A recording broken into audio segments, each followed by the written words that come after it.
what did you expect to find? An answer. That's not crazy, is it? How come I know so much? What the hell is going on around here? Who the hell are you people?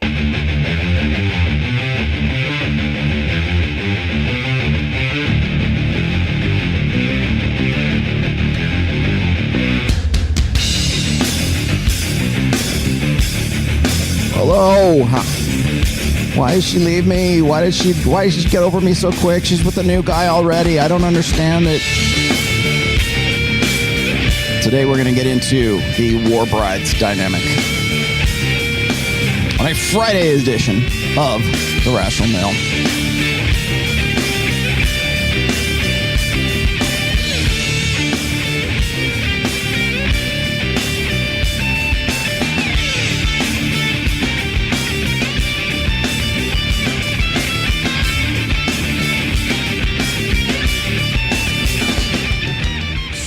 Here we go. How we doing? How we doing, gentlemen? Yeah, that was my new intro. I hope you guys like that. Let's throw this up there today. How's that? We'll broadcast book 4. Why did your girlfriend leave you? Why did she leave you? And how did she get over you so damn quickly? That's what we hope to answer today. I have done several essays about the War Brides dynamic, and it's something that I think needs a little bit better explaining. There are a lot of guys right now who are sort of coming into this space, coming into the manosphere, coming into the red pill, and they allude to the reasons or the I guess the concept of War Brides, but they don't really comprehensively discuss it. And I have, like I said, I've talked about this for quite some time. When I was a moderator on So Suave, I talked about this quite a bit. One of the most common questions anyways, usually we get these, the same kind of questions over and over again from guys, how do I get my girlfriend back?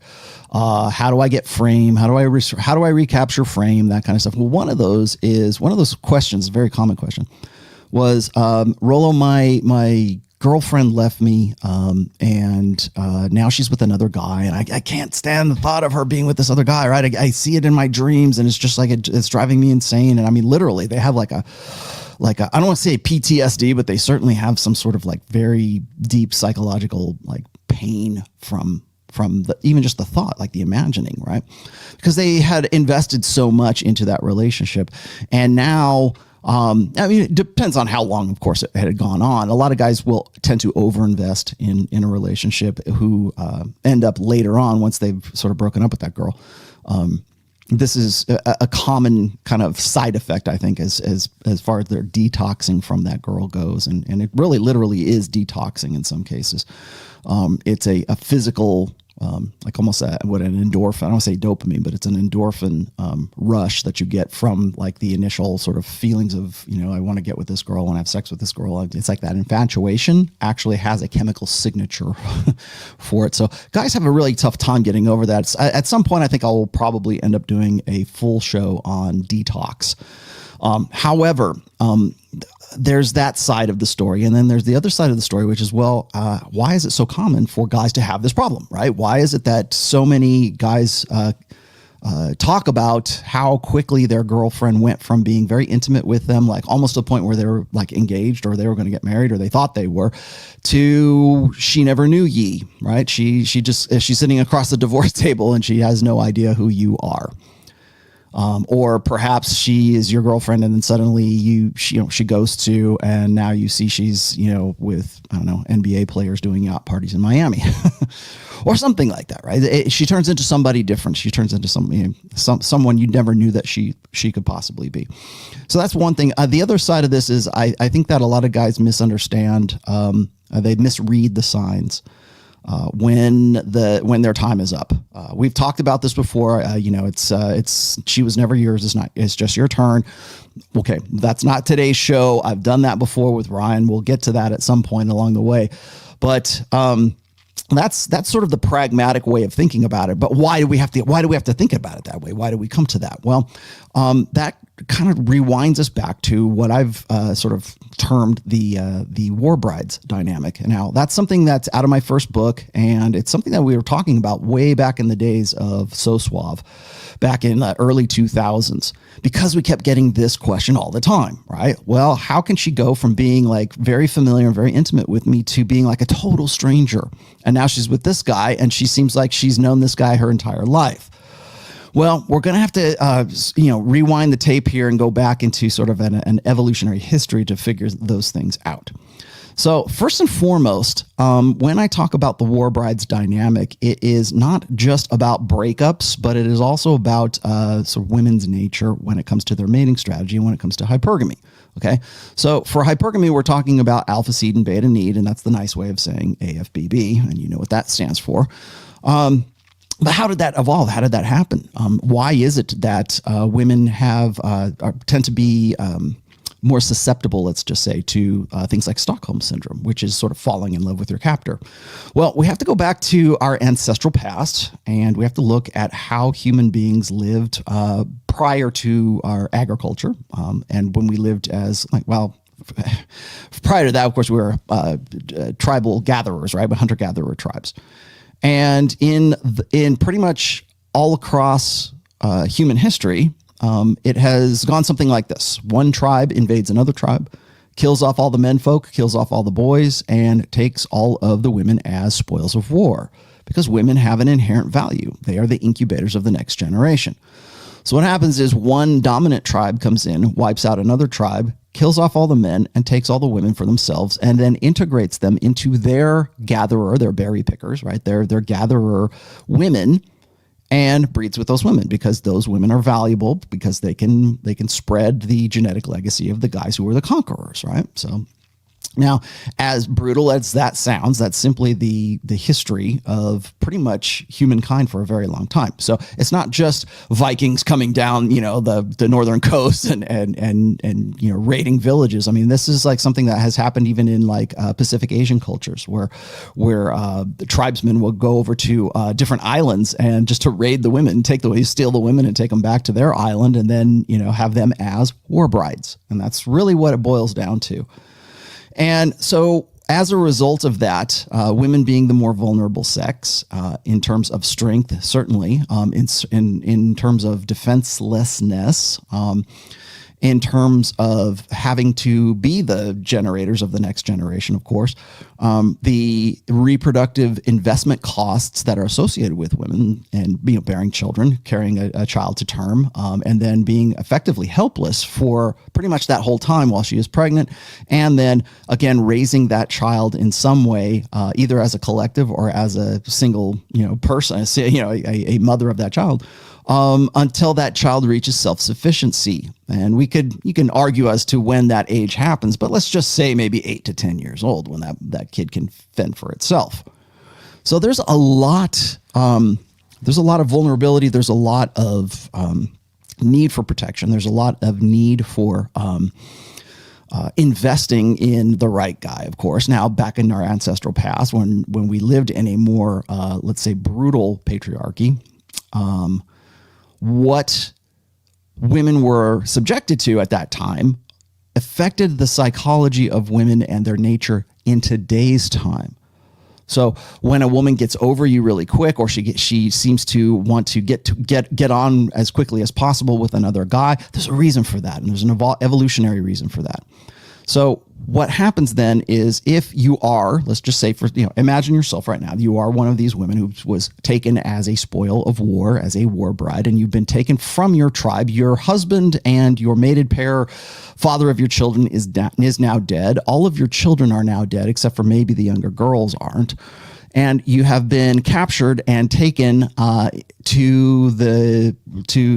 I mean this in general terms. I don't mean this in literal terms. Like, you're taken to a new country, you're taken to a new land, you're taken to a new tribe, you're taken from what you knew into a new social situation that you don't know. And so you have two choices at that point. You can either put up a fight and most likely die. Be devoted to your now dead husband and your now dead sons, and you can die yourself. That's choice number one. Choice number two is to get along as best that you can, which is fall in love with your captor. Find some way to rationalize why you are now with a superior tribesman or whoever it is, whoever you've been sort of passed off to, and form some kind of psychological defense mechanisms that encourage that, or in some way adapt survival wise to that new situation. So now you've got the women who do survive, who have that capacity to, let's just say, have a propensity for Stockholm syndrome, have a propensity for being able to sort of fall in love with their captors or become good war brides. And I mean that in the sort of pragmatic sense. It becomes a survival adaptation for them. How many children can a woman during that time, during our hunter-gatherer days, how many children could that woman effectively have at that time, and then risk death each time she was impregnated and she had to carry a child to term? So when you look at the sort of the pragmatics, the logistics of the whole thing, it makes sense that nature, that evolution would select for women who have a capacity to either fall in love with their captors or to get along with a new guy as quick as possible. There is also a parallel to this, I guess, in the animal kingdom. So in primate troops, I guess it would be, in various primates, also in lions and other higher order mammals. When a rival alpha comes in and kills off the resident alpha right there, he proceeds to kill off all of the offspring of that lion or of that silverback gorilla, right?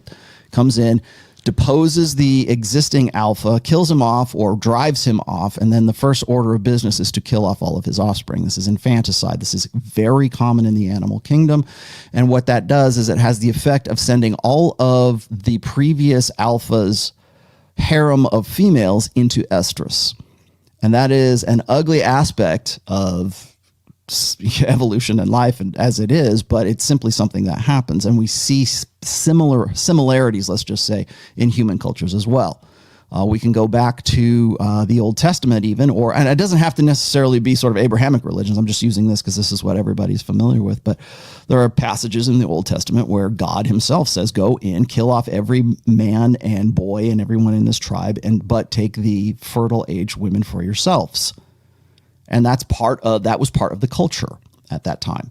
Now, again, as I said before, there are other cultures. This happens in all across the world, from Native Americans to Eastern Europeans, Western Europeans, Pacific Islanders, Asia, you name it.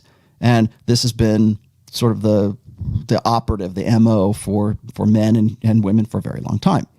So how does that affect an evolved mental firmware in women? Well, it effectively makes it so that women are at I won't say a disadvantage, but they are they are more advantageous if they can adapt to that new environment. Because if they don't, then they don't send on their genetics into the next generation. So it would stand to reason that women who had the capacity to form rationalizations, to deal with cognitive dissonance, the cognitive dissonance that comes from the idea that, well, now my husband is dead and now my sons are dead. Now I've got to either die myself or I have to be with this new man in this new tribe and go along to get along.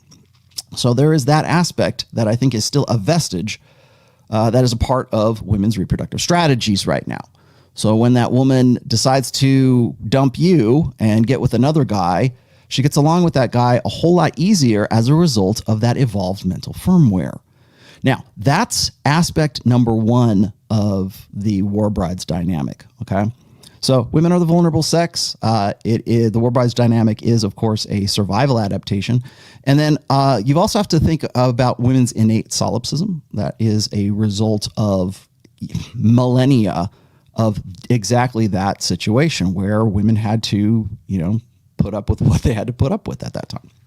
So there is that. Now, and the other part that I want to also kind of throw in here is cognitive dissonance, because I've mentioned this before. I think I mentioned this with Pat Campbell a while ago. Is a lot of guys will say, well, how can women say that they will, why is it that women will, break rules for alphas and make rules for betas? Very similar to the war brides dynamic, because the more alpha the guy is, the better the opportunity that guy represents.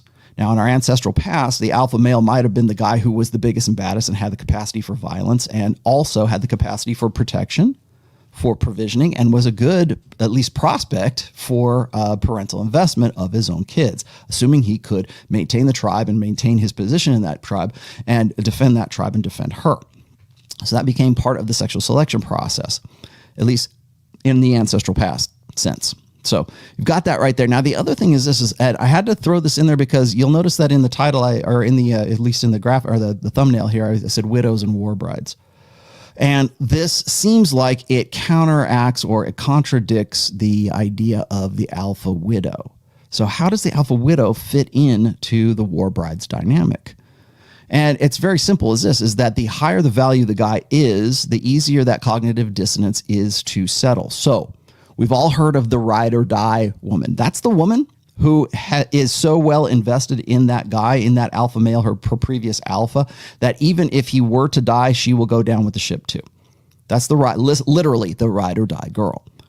And so the greater the alpha impact that man had on her, and perhaps the family that she developed with him, even if that family ends up being killed and taken over by a superior tribe, she's still willing to go down with the ship. She's still willing to, like I said, ride or die. So there is that aspect of it, but you also have to remember this, and I will get into this in another video very soon, is that the alpha impact is really key to understanding the alpha widow's side of things.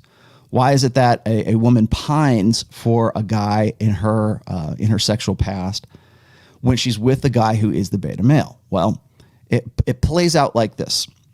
When it comes to the war brides dynamic, if that guy that is with her is not the optimal, is not the guy who is her hypergamous best situation, she's going to pine for the guy who she thinks was, or the fantasy of the guy that she thinks was. And so what happens then is you've got this perpetuation, I guess, of this ideal of answering what comes out to be the hypergamous doubt, which is he the best that I can do? If you are not the best that she can do, and it doesn't matter whether that's practical, it's reality, it's the perception. If the perception is that she can do better than you, that makes it that much easier for her to get over you. That's easy. That's just A plus B equals C kind of logic right there. But it's true. So if a woman had a much easier time getting over you as sort of the ex-boyfriend, or ghosts you, or just simply pretends like she never knew you, odds are that the guy that she wanted to get with, or the guy that she thought was the better prospect, had something on you, had something above and beyond you. And again, hypergamy is not a straitjacket, but that's the perception in this case. So yes, war brides and alpha widows can coexist in the same woman. Okay. So when we're talking about like cognitive dissonance, whenever women balance cognitive dissonance, it's usually as a result of one of those competing ideas that's creating that cognitive dissonance is going to be the one that best optimizes hypergamy in the long term, or at least by her own perception is going to be the one that is the best choice for her, depending on the position, depending on where she is at that stage of maturity in her life at that time. So maybe that's good news and maybe that's bad news for you.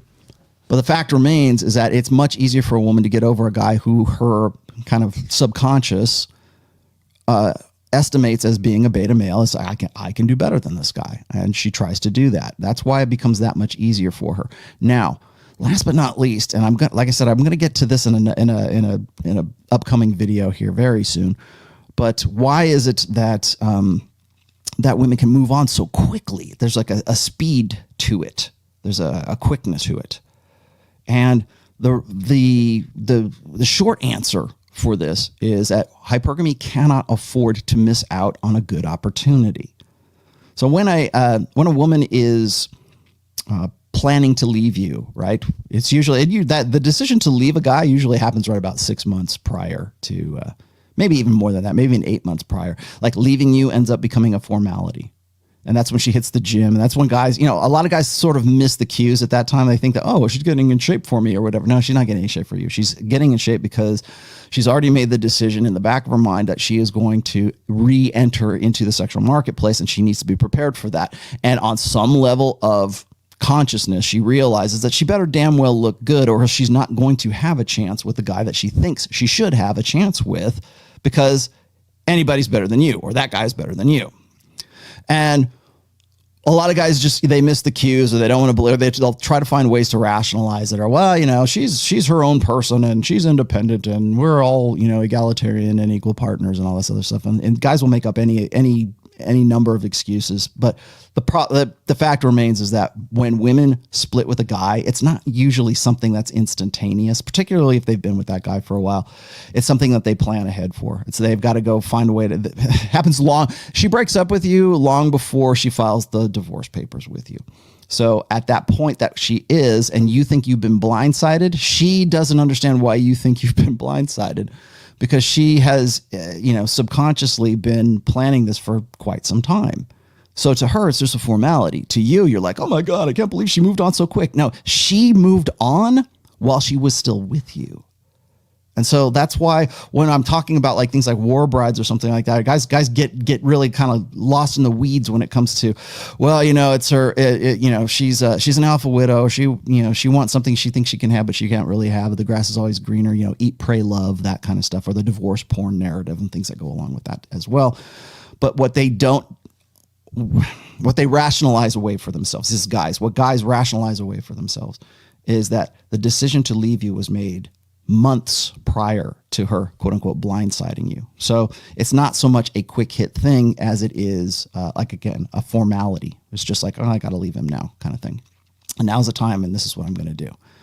And so right at that point, usually that woman has reinserted herself back into the sexual marketplace. She's out there with her friends. She's doing girls' night out again. And suddenly it seems as if she never knew you. And that's kind of tough for guys who are really invested in what I've termed the fallacy of relational equity, meaning I put all of this time and all of this energy